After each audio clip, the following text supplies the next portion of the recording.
ಸ್ನೇಹಿತರೆ, ಕನ್ನಡ ಚಿತ್ರರಂಗದ ಹಿರಿಯ ಹಾಸ್ಯ ಕಲಾವಿದರು ನಿಮ್ಮನ್ನೆಲ್ಲ ನಕ್ಕಿ ನಲಿಸಿದಂಥ ಬ್ಯಾಂಕ್ ಜನಾರ್ದನ್ ಸರ್ ಅವರು ಇಂದು ವಿಧಿವಶರಾಗಿದ್ದಾರೆ. ಅವರ ಅಂತಿಮ ದರ್ಶನಕ್ಕಾಗಿ ಬೆಂಗಳೂರಿನ ಸುಲ್ತಾನ್ ಪಾಳ್ಯದಲ್ಲಿ ಇರ್ತಕ್ಕಂಥ ನಿವಾಸದಲ್ಲಿ ಅವರ ಶರೀರ ಅಂತಿಮ ದರ್ಶನಕ್ಕಾಗಿ ಹಿರಿಯ ಹಾಸ್ಯ ಕಲಾವಿದರು ಹಾಗೂ ಕನ್ನಡ ಚಿತ್ರರಂಗದ ಹಿರಿಯ ಸೂಪರ್ ಸ್ಟಾರ್ ಕಲಾವಿದರು ಕೂಡ ಇಲ್ಲೆಲ್ಲ ಬಂದು ಅಂತಿಮ ದರ್ಶನ ಪಡಿತಾ ಇದ್ದಾರೆ. ನಾವು ಕೂಡ ಅಂತಿಮ ದರ್ಶನವನ್ನು ಪಡ್ಕೊಂಡಿದ್ವಿ.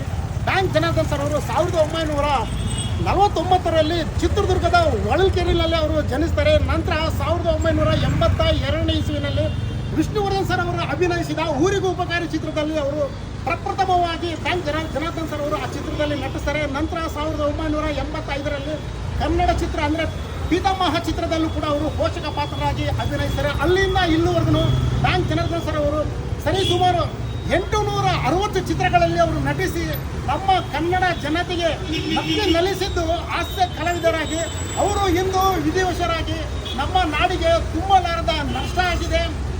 ಅವರಿಗೂ ಅವರ ಕುಟುಂಬದವರಿಗೂ ಬ್ಯಾಂಕ್ ಜನಾರ್ದನ್ ಸರ್ ಅವರ ಕುಟುಂಬದವರಿಗೂ ದೇವರು ದುಃಖವನ್ನು ಸಹಿಸಿಕೊಳ್ಳುವ ಶಕ್ತಿಯನ್ನು ನೀಡಲಿ ಅಂತೇಳಿ ದೇವರಲ್ಲಿ ಪ್ರಾರ್ಥಿಸುತ್ತಾ ನಮ್ಮ ಬ್ಯಾಂಕ್ ಜನಾರ್ದನ್ ಸರ್ ಅವರಿಗೆ ಶಾಂತಿಯನ್ನು ದೇವರು ಚಿರಕಾಲ ಶಾಂತಿಯನ್ನು ನೀಡಲಿ ಅಂತೇಳಿ ಬೇಡ್ಕೊಳ್ತೀವಿ.